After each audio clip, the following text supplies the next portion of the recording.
Hello students, welcome to the new video. Issue of shares की आज की इस वीडियो में जो टॉपिक हम डिस्कस करेंगे वो टॉपिक है हमारे calls in arrear and calls in advance. तो आइए आज की इस वीडियो में इन दोनों टॉपिक को डिस्कस करते हैं। तो जो आज का सबसे पहला टॉपिक है वो टॉपिक है कॉल्स इन एरियर का। सबसे पहले हम ये देखते हैं कि कॉल्स इन एरियर होता क्या है। तो कॉल्स इन एरियर का मतलब होता है when any share holder fails to pay the amount of allotment or call when it become due, it is known as call in arrear। मतलब जब कोई भी शेयर होल्डर है वो अलॉटमेंट की या कॉल मनी की अमाउंट को पेमेंट नहीं करता तो उसको कॉल इन एरियर बोला जाता है। जो कॉल इन एरियर है उसकी हम कैलकुलेशन दो मेथड से करते हैं।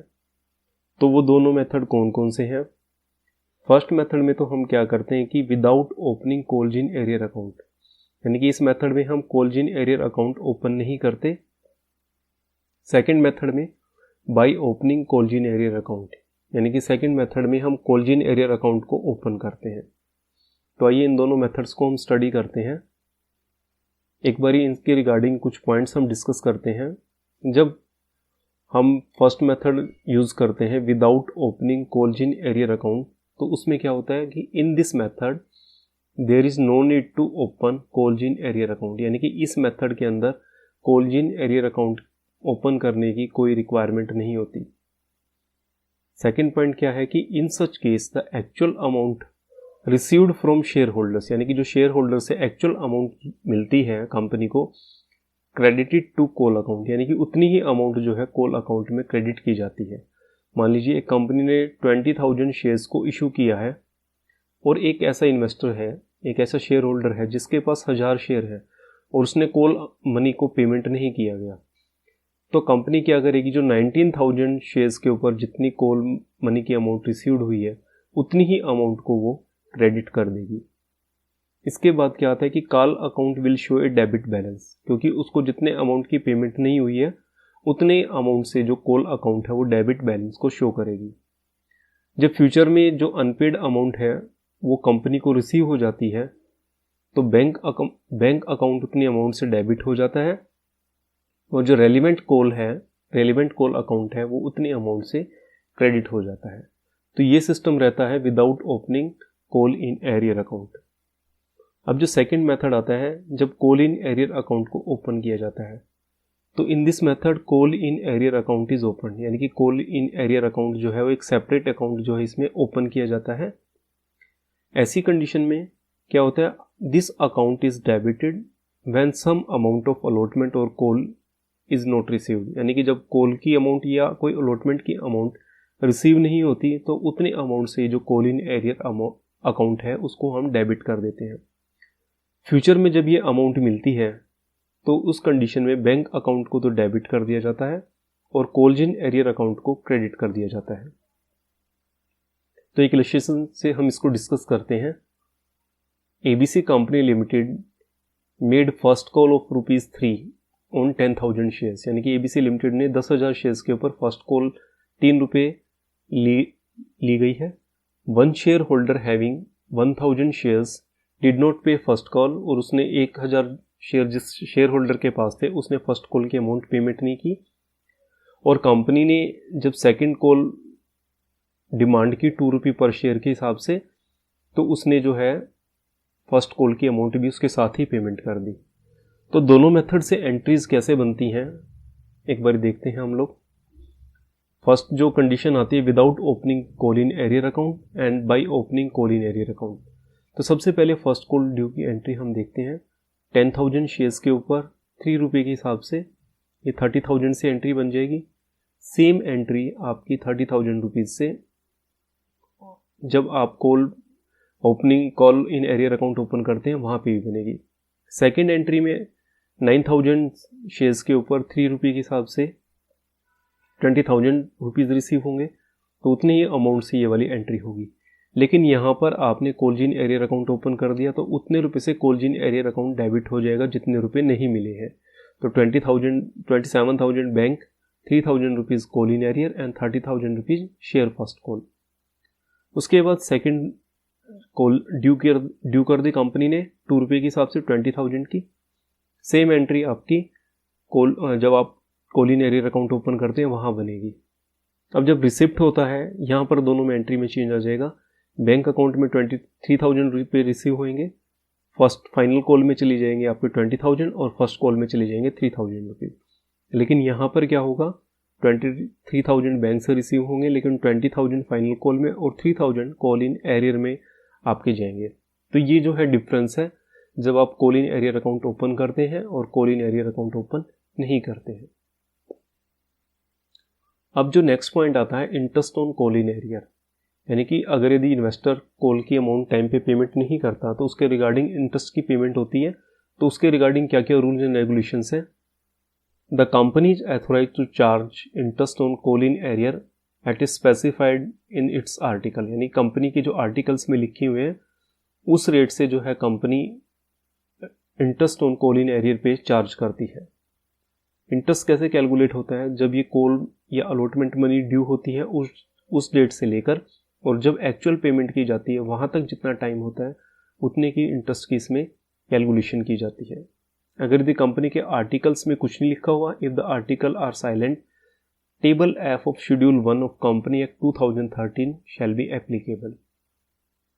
ओके, इसके बाद जो इंटरेस्ट की कैलकुलेशंस हैं, according to the interest shall be charged at a rate not exceeding 10% per annum, यानी कि 10% पर एनम से ज़्यादा जो है इंटरेस्ट रेट इस पे चार्ज नहीं किया जाता। इसके अलावा जो डायरेक्टर्स हैं उनको राइट है कि उस इंटरेस्ट को पार्टली या होली जो है वो वेव ऑफ कर सकें। तो इंटरेस्ट की जो कैलकुलेशंस है वो कैसे हम करते हैं और उनकी एंट्रीज क्या होती है।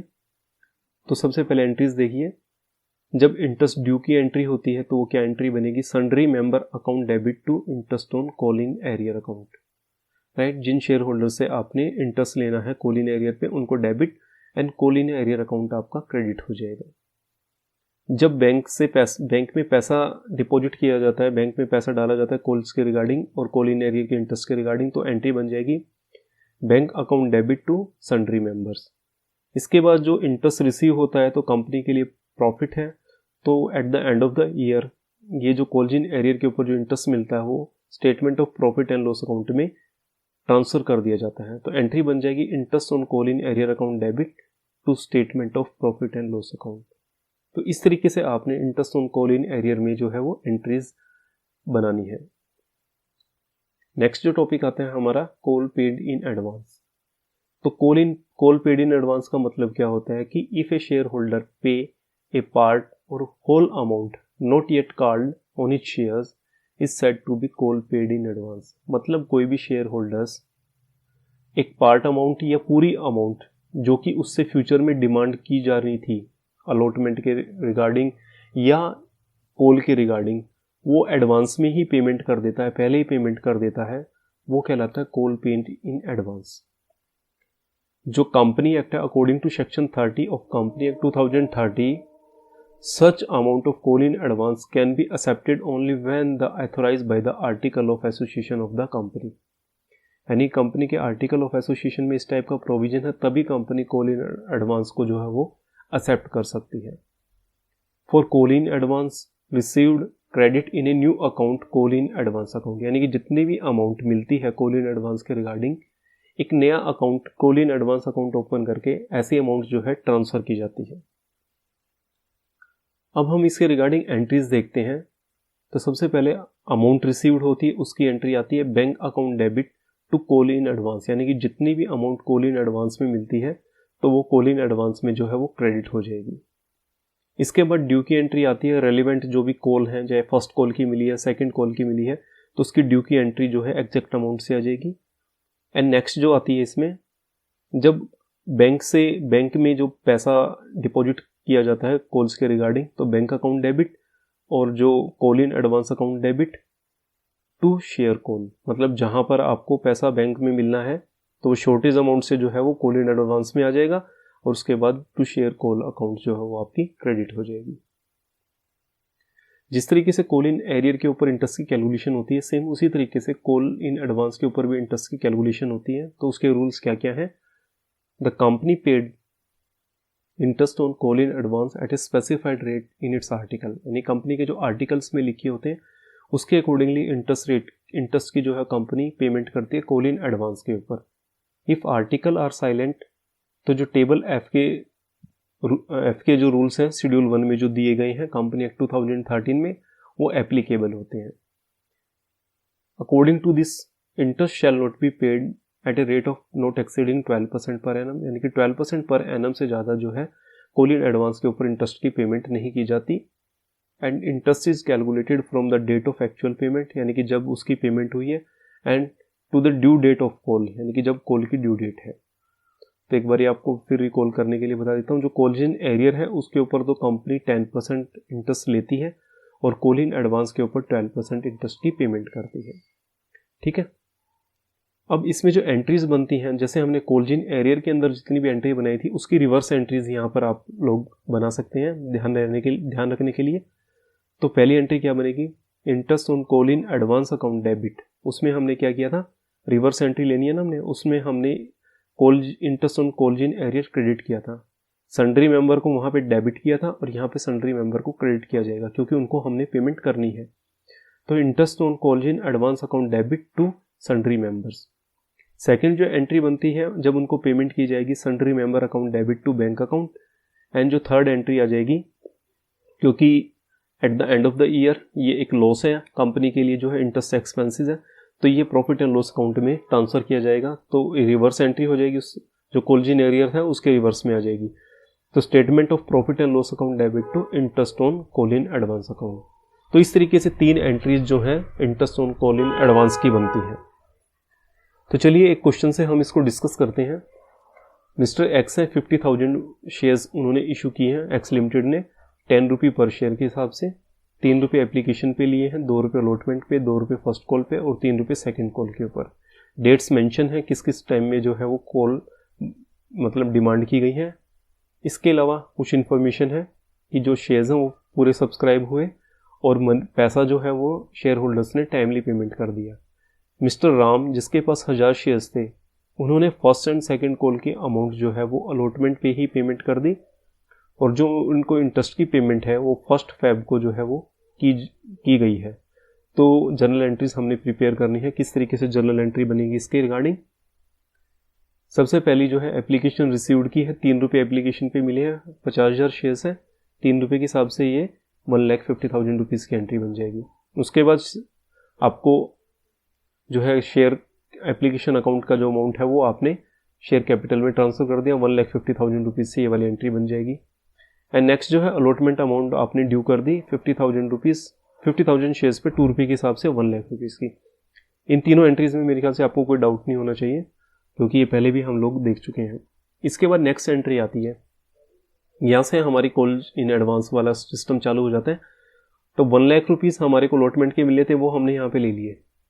जो 1,000 शेयर्स थे जिसके ऊपर 2 रुपये तो फर्स्ट कॉल और 3 रुपये फाइनल कॉल के पहले मिल गए, मतलब 5 रुपये आपको मिल गए, तो 5,000 रुपये आपके कॉल इन एडवांस में चले जाएंगे और जो बैंक में है आपको 1,05,000 रुपये मिल जाएंगे। क्लियर हो गई एंट्री है। इसके बाद नेक्स्ट आ जाता है ड्यू की एंट्री, फर्स्ट कॉल की ड्यू की entry, share first call account debit to share capital 1,00,000 rupees से। जब रिसीव होगा वो 49,000 के ऊपर ये अमाउंट रिसीव होगी क्योंकि आपको 1,000 शेयर्स पे पहले ही अमाउंट जो है वो मिल चुकी है। तो बैंक में 98,000 आ जाएंगे और कॉल इन एडवांस जो है 2,000 रुपीज़ आ जाएगी और 1,00,000 रुपीज़ से जो है शेयर फर्स्ट कॉल अकाउंट जो है वो क्रेडिट हो जाएगा। ओके, नेक्स्ट एंट्री आप देखिए, 50,000 शेयर्स पे आपने सेकंड कॉल को डिमांड किया है, 1,50,000 से आ जाएगी। उसके बाद उसी तरीके से बैंक में 49,000 पे 1,47,000 और 3,000 आपके कॉल इन एडवांस में ये मनी एडजस्ट हो जाएगी और 1,50,000 रुपीज़ से क्रेडिट हो जाएगी। इसके बाद हमने इंटरेस्ट की कैलकुलेशंस करनी है। एक बार हम लोग पहले इंटरेस्ट की कैलकुलेशन देख लेते हैं। अब ये देखिए कि 2,000 रुपीज़ आपने पेमेंट कर दिया। देखिए आप यहाँ पे मैंने क्वेश्चन लिखा है, 1,000 शेयर्स है, इन्होंने क्या किया कि अलॉटमेंट के टाइम पे आपने पेमेंट कर दी। तो अलॉटमेंट आपकी हुई है 1 जुलाई को, ठीक है ना, 1 जुलाई को उसने सारी की सारी पेमेंट कर दी। और नेक्स्ट जो पहली कॉल है वो कब ड्यू हुई है, 1 अक्टूबर को, ठीक है ना। तो यहाँ से लेकर इसने एडवांस पेमेंट कर दिया 2,000 रुपीज़ का। तो 1 जुलाई से लेकर 1 अक्टूबर तक जो है 3 मंथ बनते हैं। अगर हम 12% के पर एनम के हिसाब से इसमें इंटरेस्ट कैलकुलेट करते हैं तो ये 60 रुपये बनता है। इसी तरीके से हम लोग जब फाइनल कॉल देखेंगे, सेकंड फाइनल कॉल, वो 1 फेब को ड्यू है। तो यहाँ पर 1 जुलाई से लेकर आप 1 फेब तक कैलकुलेट करेंगे तो 7 मंथ बनते हैं। तो आपने पेमेंट कितनी की है यहाँ पर? 3 रुपये पर शेयर के हिसाब से 1000 के ऊपर 3000 रुपीज़। तो 3000 के ऊपर 12% से 7 मंथ का जो इंटरेस्ट है वो 210 रुपये बनता है। तो टोटल इंटरेस्ट 270 रुपये बन जाता है। तो आपने ये जो है एंट्रीज आपने इसमें मेंशन कर देनी है।